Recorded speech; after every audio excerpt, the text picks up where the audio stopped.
welcome to the Imperfect Moms Club. Hi, Liz. Thanks for having me today. Of course. So if you could, to start us off, just tell us who you are and what you do. Sure. Well, my name's Nina Cruz, and I'm a conscious parent coach. I support parents on their journey to move through and deal with challenging behaviors, overwhelm, stress, anything parenting related. But truth be it, you actually don't have to have a child to do this work because you just have to have had a parent. So I've really coached many people, even without children, because the work is about us and not the child or not the external situation or what's going on outside of us. Yeah, and I love that. I was on your website for a long time, and I was like, oh my God, this is exactly everything that I like, that I want, that I'm like fascinated with, this idea of, how we were brought up affects how we, raise our children, and, and so anything that's happening with us can affect how we respond to our kids and how we react to them and things like that. So I'm just so happy. I feel like the universe brought you to me. Awesome. Because this new season of my show, I'm focusing on generational trauma and about how how that affects children into adulthood, and then how adults we just keep the cycle going. And so my goal is to break the cycle with my own kids. I try really hard to be as mindful as I can of those kinds of things. So I guess to start kind of broader, and then we can work our way more specific, just explain what is conscious parenting for us. So conscious parenting is kind of it's not like a strategy, it's a real experience with yourself and with your external world and your children. So conscious parenting really flips the mainstream model of parenting, which is quite hierarchical, which is I'm the parent, I'm greater than, and you're the child, you're lesser than, and I know more than you, and what I say and do is the way, kind of, my way or the highway. So it really flips the model, and we look at each other as human beings on a journey of growing and learning together. I'm not greater than, you're not. You also have, great insights that I may not see as a parent. And it's really accepting that we're all on the same continuum, we're all on the same level playing field. Yeah. And conscious parenting really moves away from any kind of control-based strategies, any fear, and it moves towards more connection in the parent first and then with the child. You become more of a spiritual guide for your child, but they actually are also your main teacher, showing you where you need to grow up, where you need to adult and stop being in your inner child, and, really look at and ask the question, what is my child teaching me? I love that. In your About Me section, you were talking about how the parents, it's inner work. And I like that term, inner work, and that phrase. So that's amazing. And so how does, I guess, because these days there's conscious parenting, but then there's respectful parenting and gentle parenting. So how, I guess, does conscious parenting differ from those? I feel conscious parenting encompasses all kinds of parenting, really, because, and they're not really, because it's actually, it's not telling you what you should or shouldn't do. It is actually starting to go within and find your way from the inside out with your child, with the moment. Instead of the outside in, we grow up, we're mostly born into a world of it's the outside and then the inside. We're always looking out. We're not really reflecting in so much. So it begins inside of you.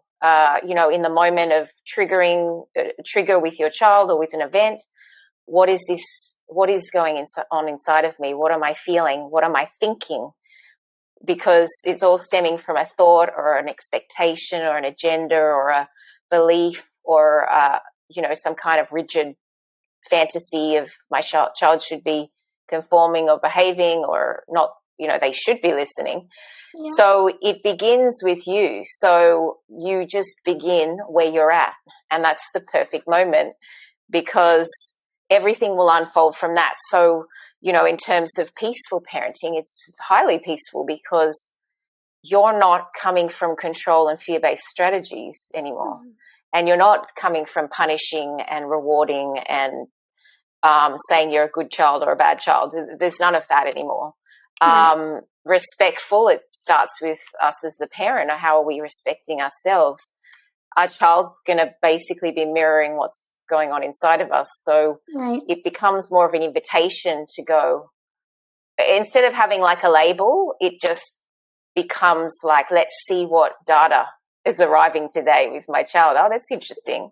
Look how I dealt with that. I can see I used control because, I was controlled as a child. Or you start where you're at, and I guarantee you all your information will come up very easily. Our children give us many opportunities to grow and to grow up.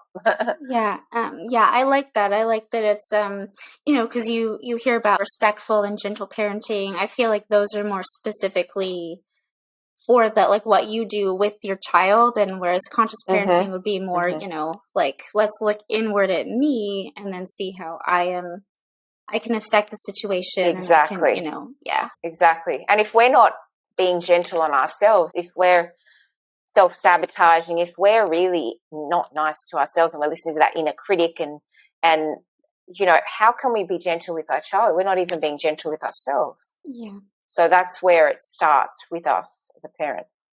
Yeah. And I'm really glad that we're doing this this week, actually, because my next episode is going to be about complex PTSD. And I'm a survivor of it myself. And so, I have been really reading about the ways that, like, my trauma responses, I have these red flags that go up. And so, Lily, my 3-year-old, will do something, and then in my mind, it'll bring up feelings from, the past. And so it's hard to stay in the moment with her. I was telling my husband, I said, because in a vacuum, none of her behavior would be upsetting. None of her behavior, because she's a child. She's a little kid, there's no reason I should be offended, or there's no reason that I should feel rage at my child. Right. But it's because of the being triggered to, things that happened in my past, and I'm angry about that. And it's just all these repressed emotions that just bubble up to the surface. And so, so through therapy and all of that, I've become really self-aware. And so I can kind of like look at all of these different moments with my girls and kind of, reevaluate, okay, I shouldn't have been mad at her in that moment, because now I understand where she was coming from. And the only reason I got upset with her was because of, it's really, really interesting. There's so much, like, you're right. Our kids teach us so much about ourselves, Exactly. And that piece of awareness is the first step. So when we can have some spaciousness between that awareness and our child, then we can go, okay, I see, that's me, that's mine. And then we're less likely to project that trauma or that stuff onto our child, and be able to be with what's going on inside of us. Often as a parent, we have to go back to it, because in the moment we have to deal with maybe their tantrum. That awareness is really important and key for all of this work. Once we become aware, then we can start to shift our behaviors and move from unhelpful behaviors to more helpful behaviors for ourselves and for our child. Yes, I want to talk more about conscious parenting as it relates to the idea of breaking the cycle of generational trauma. So you were just mentioning that the first step is self-awareness. Like, what are some things that you teach your clients? What are some things that they can do, to kind of help them with, situations that come up, I guess? Yeah. So the first step is becoming aware of it and looking at what's going on inside of me. What feeling is bubbling up inside of me? And a lot of this work, there are things to do in the moment, and then there's work to be done going back to what that feeling was, because you can't deconstruct and understand really where the root of what was going on comes from when you're dealing with the child in the moment, front of you. So, if your child's throwing a tantrum, it's not the time to therapy. Exactly. Exactly. So becoming aware that, oh, yes, I'm having a response. Maybe I'm having a trauma response. Okay, how can I regulate myself? I can stop and breathe and consciously breathe and pause and feel my feet on the ground and get present, because when we're present, we're less likely to go into the past or project into the future. Mm-hmm. So really stopping and slowing it all down. Often as parents, we just automatically jump into things and we regret later on, or we feel guilty. So it's really slowing everything down. There's no rush. There's no need your child, unless there's obviously an emergency or some safety issue, they can wait a moment, and you just set yourself up, and then you move to the moment with more of an energy of neutrality rather of being triggered and charged. And obviously our child is co-regulating with us, so we want to try and be regulated. And that doesn't mean we're not dealing with stuff in our mind where it's all, because the mind is a machine and it's just thousands of thoughts every day. So it's more just in the body of really grounding yourself in the moment and becoming regulated, and then moving to your child. And then you can go back, and the work I do with parents is to start to look at what was really going on. And often, or most of the time actually, you just come down the feeling and you trace the feeling, we deconstruct the feeling as to what was the root cause of it. And, it could have been, I'm not enough for my child. What I do, what I don't do is never enough. Or I'm not worthy, or I'm not lovable, or there's just a handful of root causes that will bring you back to what was really going on. And these stem from our childhood conditioning of the patterns that were created in childhood in our mind, as we're programmed between the ages of 0 and 7.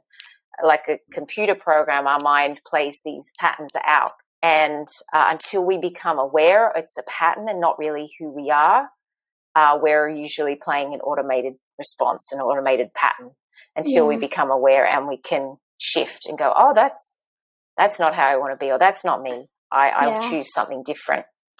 Yeah. So I really like the idea of looking inwardly, and I feel almost like this is like I've chosen to look at parenthood as kind of I'm healing my inner child through parenting them. I saw something on your website that made me my jaw dropped, and I was like, oh my God, this is great. Your Reparent Me project. So yes, I've read about reparenting and how it really helps with, complex post-traumatic stress disorder. And so I just, if you could talk about that, I think that's incredible. Yeah. Well, the reparenting, because really we're raising ourselves up, our inner child up first, so we can raise the child before us. Because whenever we're triggered, our inner child, if you can imagine there's a cage, your inner child's in a cage, and the cage part is the ego, which was formed in childhood due to unmet needs. And certainly no blame on anyone. This is just how it is. We have unmet needs of childhood. Our parents did the best they could, and this was created. So if you can imagine, when you're triggered, the little girl or the little boy inside is rattling the cage, and the ego is the protective mechanism, the protection around the inner child. So the reparenting work is really about starting to reparent yourself, starting to meet those unmet needs that, you see, often we feel most of the time, we're trying to meet these unmet needs through something external. So through our partner, through our child, very common, through our work, through whatever we're trying to be seen, to be heard, we're trying to meet it externally. So now we go within and we meet the needs of our inner child all by ourselves, and we grow him up in ways that we're meeting that need. So there's no longer need to rattle the cage anymore.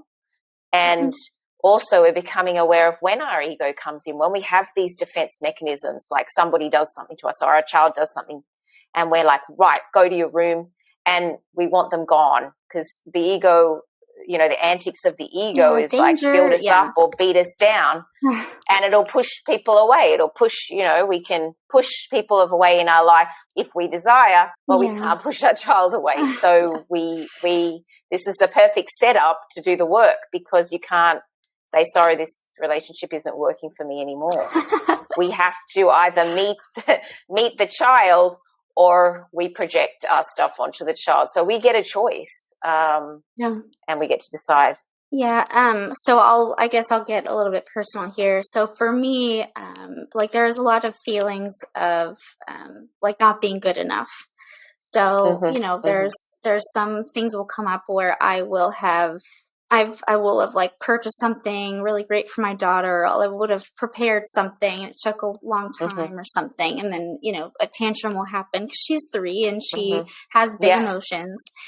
But then I feel offended. Like I take it personally because I feel like, you know, how could you be yelling at me? Like I did all this work for you and all this stuff. And so then I have to kind of stop and realize, no, she's not doing anything to me. Like this is from, you know, when I was a kid and I didn't feel like I was good enough. And now I feel like, again, I'm not good enough, you know, because she was upset about something. But I have to realize that, no, she's feeling a big emotion that she doesn't know how to handle because she's 3. Yeah. It's difficult. It's difficult. It's in our face, you know, like that what you're talking about just then, you know, realizing that nothing's really personal. We take it all very personal as parents, that the child is being a child, that they're going to have the tantrum, they're going to mess up, they're going to break a cup, they're going to spill milk. They're doing all this stuff that is just part of being a child. But because of our own upbringing and our own trauma or our own patterns, we take it on and make it all personal. So realizing that feeling and then meeting that feeling where you're at, because, you know, if you grow up as a child really shoving your feelings down, you actually can't. It's hard to be with feelings. It's hard to just allow them to be. We need to do something. We need to fix it. We need to change it. We need to, when we realize that there's nothing to fix and there's nothing wrong with us, we're not broken, then we can just be with it. And then it just like a wave, it just goes to the shore and flows away and comes and goes. Just like our child's, our child's tantrum for 10 minutes and then they're like happy as ever. I was reading an article talking about how, you know, children, they'll say like, I hate you. You know, if they're like really like mad at their mom or their dad, they'll say like, oh, I hate you. And, you know, it's so hard in that moment to not be like, you know, because then the reaction from the parent is always, oh my God, how could you say that? You know, whatever. But the child is just, they're angry and they're just trying to find like the meanest thing they could say, or like the thing, you know, they don't mean it, right? And so it's an interesting, So why wouldn't it? Why wouldn't the ego, depending on the child, it's really going to depend on the child, but good. They're letting it out. They're not bottling it up. And, you know, it doesn't feel great for us, but when we can use our perception, our muscle of perception and go, okay, they said that, they're really frustrated. They struggle to deal with big emotions, frustration, and they've let it out in some way. Okay, they've let a word out or, and it's not personal. Then we can actually support them instead of punishing them, because that's a cry for help, not a cry to go to your room, be it by yourself. Like, I've heard about people, you know, they're the parents that do like timeouts, and I've heard that people are actually saying now it needs to be time in, like instead of sending them away, you need to be bringing them in and, you know, really talking about, you know, okay, what is it that's bothering you? And because the timeouts take the child away. You know, they disconnect the child. We want to bring in connection in those times of, you know, especially when they're regulating with us. We want that connection, and, you know, often when they're in there, flip their lid in terms of, you know, they're triggered and they're upset and they're melting down. We just need to hold space for them. This is where conscious parenting is really about attuning to your child. What is my child needing in this moment? What is the behavior, or what's the need below the behavior that they're trying to meet? if you were a child that stuffed your emotions down, it's hard to be with your emotions and then be with your child's emotions because you want to shut them down. Yeah. I struggle with like when to rush to my children and when I can kind of take the space that I need. I think that growing up, I didn't always get the attention that I felt like I needed. Like I didn't always get the, emotional help and all of that. And so now, I struggle with, like, I always feel like I'm going to neglect them. I'm always scared that I'm not going to be there enough, or that, so every time my toddler says anything or does anything, I'm always like, oh, what is it? What do you need? But then I'm also not taking time for me. And so I get like extra frazzled because it's hard for me to, I don't know. So is it like because it sounds like you're hypervigilant about anything they do. You have a great fear of screwing them up or you're going to do it wrong. And then what if there is a wrong and you did it wrong? What would happen? I mean, I've heard that, I've heard it said before that you want to be a good enough parent, right? You want to make sure they know that you're there and and so I make sure that their attachments with me are secure and I know that they're good. Sometimes, when my toddler's screaming, like it's just because she's trying to get attention when she doesn't like need something. But for me, in my mind, alarm bells go off. She needs something. There's trouble or whatever. And so I haven't found a way to kind of help that or squelch that or, find that. Yeah. So if you're coming from the pattern of not good enough, if you're looking through the lens of that all the time with your children, what do you think the experience will be? Well, like if I'm not good enough, then I'm not going to catch something that needs to be, I'm not going to catch a problem, or I'll have, ignored them when they really need me. And then that'll, it'll snowball effect into like, I don't know. And then I catastrophize it in my head.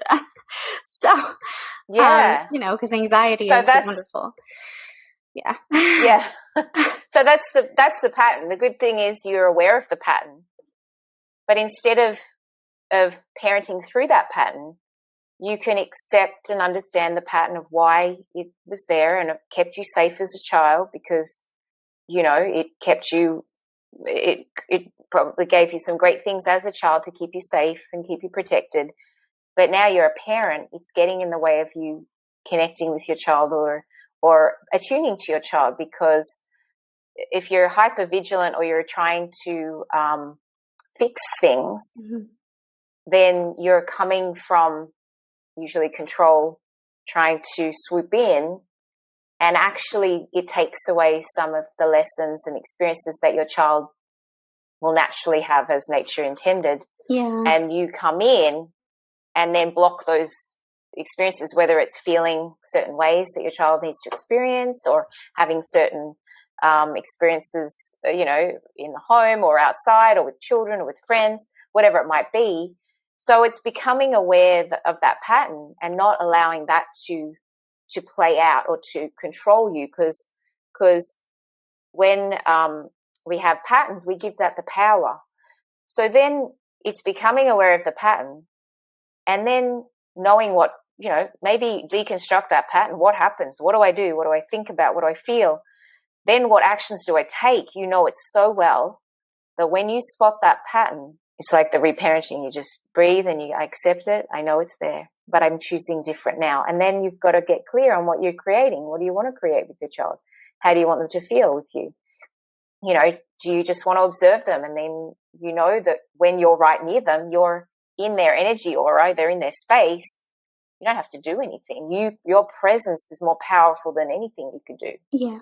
Yeah. It's hard because I'm very aware. We were talking earlier about, we, instead of just being in the feelings. So my way to avoid feeling is to analyze my feelings instead. And so I've become incredibly self-aware because I've done so much research and I've talked to so many people in therapy, but I haven't really like taken it in, like it hasn't really, you know, embodied it. Yeah. So the application. Yeah. So that's what I struggle with. Yeah. So the mind, that the ego will keep you in your mind. Mm-hmm. The ego it wants to keep you. So the ego wants to keep you safe and sane. Exactly the same. Anything out of the box is unpredictable, unsafe, keeps you the same. So your strategy or your coping mechanism is to go to your head and analyze, and that keep you in the same loop. Yeah. Keep you, and that will exhaust you. You haven't left the house or done anything in the morning and you're exhausted because you've had so many thoughts and you've followed the thoughts maybe down the rabbit hole, and then that gives you the anxiety, which makes you like, oh my God, what am I going to do? I need to control. So there's all this show going on upstairs, inside. No one knows what's happening. And you're already exhausted. Yeah. So I don't know if you do any meditation or becoming the minder of your mind is basically starting to notice the thoughts like they're on a train, but you're not jumping on the train every moment. You're like, and when you notice you jumped on the train, pull yourself back into the moment. Then you're not giving your power away to every thought. We have 70,000 thoughts a day in our mind. 95% are the same thoughts as yesterday. So that's why we go, we're not getting anywhere. We're just rehashing the past all the time. So it would be starting to know that your strategy is to analyze things and starting to drop into your heart and notice the thoughts, and they're just going to keep coming. They're not right. They're not wrong. It's part of the pattern and the program, the programming. Yeah. That's not who you really are. And when you start to overanalyze, stop, go, okay, what do I feel? Drop into your heart and go, what is it that I really feel my child needs right now? Not like going, okay, she did this, she ate that, she did that, and she needs to do this. It's all like very, very too much. That's why we're so overwhelmed as parents, because we're trying to micromanage and control everything. Yeah. When you let go a little and you just start to get in the moment, you go, okay, I know my mind will do that. I know it's taking me away from the present moment. Mm-hmm. What does my child need? And hold hand on heart and just go, what are they needing right now? And you will be surprised of all the intuitive hits you'll come, and you'll know exactly what your child needs. And not because you figured it out in your head. Yeah. It's a very different space to be. Yeah. Yeah, because that's the thing is I love learning naturally and learning through exploring and all that stuff. And so all I want is for Lily, my 3-year-old, her name's Lily. All I want is for Lily to be able to learn as much as she can from her experiences. I don't want to be in my head. I know this is bad and this is hindering her, but I just can't help it. And so not bad. Not bad. It's not bad. It's just what you learn. It's where it was your home. It was your go-to. It was safe to be in your head, because maybe in your heart it was too vulnerable. There wasn't people there to hold your heart like you needed, or nurture you or nourish you. Your head was the safe place. So not bad. It's just what you learned. Yeah. And now you can know another way. But the thing is, with information, we can know a lot of information. There's a lot of very clever people out there, but it stays locked inside their head. They don't apply it. They don't take action. They don't. So it's the embodiment of starting to just focus on one thing. Go, this is what I want to master right now. I want to master connectivity with my child, or, and it's the embodiment and the application that will get you the results you're really wanting with your child, or the shifts or the connection piece. Because when we stay in our head, it's like, I think I wrote a post once, like words on a page. That's it. It's just good knowledge is great. Don't get me wrong. But without application, it's just words on a page, it's understanding, but we're not applying it into our life. And that's where we get frustrated, because we don't see the results we want. Yeah. So I have ADHD. And so that's all it is just I have all of these ideas and these thoughts, but then like applying them and actually putting them out in the universe is the hard part. And so like it's everywhere. It's in everything that I do, so. Yeah. And so knowing that, see, I have similar, I don't know if I'm diagnosed, I'm not diagnosed, but I'm sure I probably am. I have a lot of ideas, but if I don't focus is your superpower. Focus in this world of mass distraction is our superpower. So if we can focus on just 1, 2, that's about it. 2, 3 is max. That's it. And then it would be the discipline and the will to get back on, because our natural mind will just start to veer off. Oh, I want to do this, and oh, I want to do that. But look at you, you're doing a podcast. You've already channeled your energy in one area. So that's awesome. So keeping focus will support your mind to get to the next step and the next step. And we don't have to know how we're going to do it. It's just follow the next step. Oh, okay. And I feel like I need to do this now. And then the next step. And the same with our child. We don't know how to do it, figure it all out. There's no figuring out. It's what is showing up in the moment, and what is my next step? What do I feel? Like, what does my heart say? Yeah. What is my child needing? Like, because we want to figure it all out, and we want to have this, future plan, or that was what messes us up. We can't be in the moment. We're always thinking of the future, or we're bringing the past into the present. So, when we've got like a brain that, is like a, Ferrari with really not the best brakes, we need to start to just do micro focuses, and, like really small bite-sized things, to support us. And then it's like, love it. Love how my brain is so highly creative and loves to churn out information and ideas. Love it. But then you pull it in and focus for a micro moment, like 10 minutes. That's it. If 10 minutes is it, wow, I did 10 minutes today. So we, just like our child, we have to align and attune to how they are. Yeah. And that in turn will keep us mindful and in the moment. And, I was recently talking with somebody, and we were talking about how, we're human beings. We're not human becomings. And yet somehow we seem to always be, human becomings. Like, oh, well, what else can we learn and all this stuff? But we also were talking about how, we all want to learn all these things, but it's impossible to know everything. It's impossible to know everything. It's impossible to do everything. Yeah.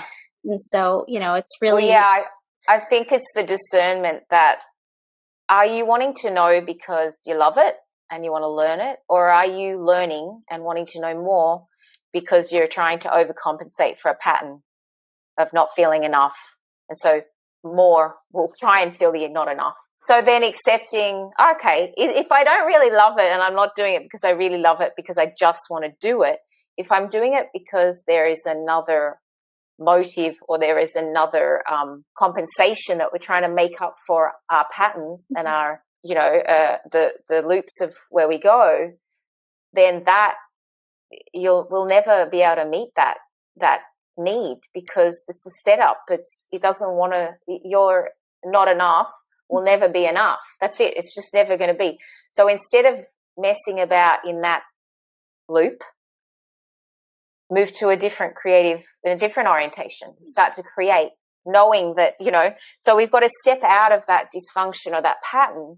We see it, but we don't play in it anymore, because that's going to never get you what you want, really. Yeah. It's going to churn out the same stuff, same thoughts, same feelings, same actions. Yeah. So, yeah, especially as moms, we're so hard on ourselves. And so, you mentioned, what is my child doing that's amazing? But then what am I doing that's amazing? It's so hard for us to think of that, to be like, oh, what did I, what's a good thing that I did today? Lily's preschool will send me pictures, and they sent me a picture of her, and it had, they were working on writing. And so the teacher had written her name, and then Lily had written, and the letters were actually like really good, and I was so proud.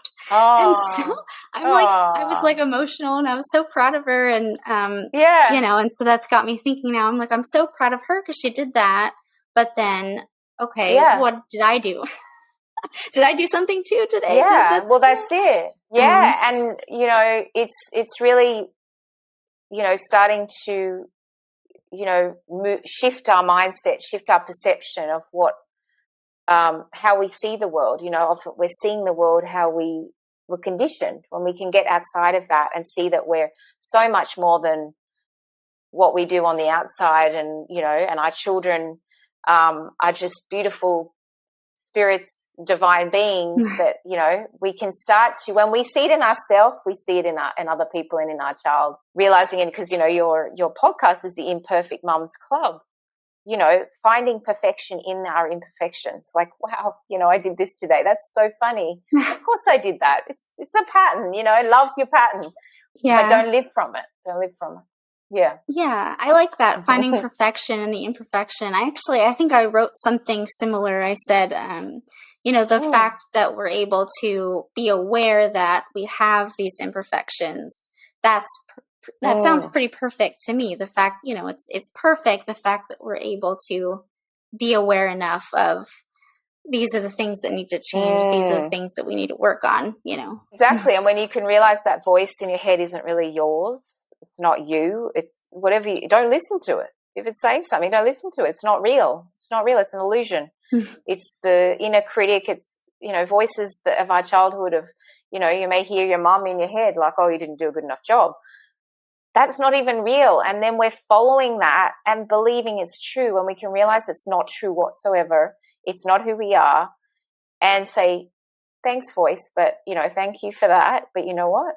I'm choosing different, because it's not real. Yeah. And that will change, like, your complete life if you don't listen to that voice and don't listen to what other people say, because they're coming from their voice, and then you're getting their parents' voice. Yeah. We're all just talking to each other as parents, I feel like.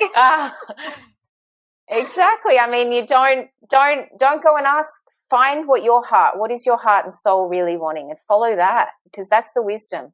And that's the inside out journey, not the outside in journey. So really tapping into your own truth and letting that guide you. And if you're not sure, you know, do a little bit of meditation, and see what patterns are playing out. Once you sit in quiet, you know, silence, you're going to see how noisy your mind is.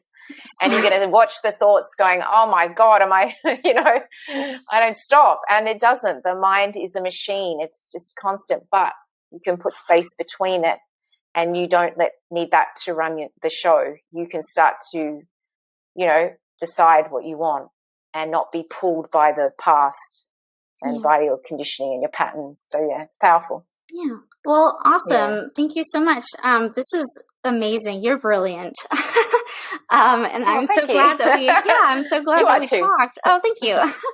So yeah, I hope you enjoyed talking to me. And is there anything, any parting words? How can people contact you if they like what they heard and want to know more? Yeah. Well, I'm on all the major channels of Instagram, Nina Cruz Coach, Facebook, Nina Cruz Conscious Coaching, on my website, ninacruzconsciouscoaching.com. I've got a few free things there. 12 Days of Presence program where I actually signed up for that. Yeah, oh good. So you can just like bite-sized pieces, perfect for our brains if they're overworked. Just to get focus, you know, one little focus actionable step a day to start to think about something. And you know, as I said, the focus is so important. Where our focus goes, our energy, our attention goes, what we focus on, we feel. I mean, this I think is the key piece for parenting as well as our life, that if we keep focusing on not enough and our child's not doing what we want, we're going to get more of that. We just what we focus on also expands. So I can't say that enough. You know, often it's starting to look at what is my child doing? What are the amazing things my child's doing? And then also looking at you, what are the amazing things I'm doing? Yeah. Because our brain's hardwired to look for what's missing and what's wrong. We need to start to use the power of our mind to start to look at what's really going on and what's really going on well for us. So yeah, I think yeah, focus in this day and age is a big thing. I love that. Well, I'm so glad I met you.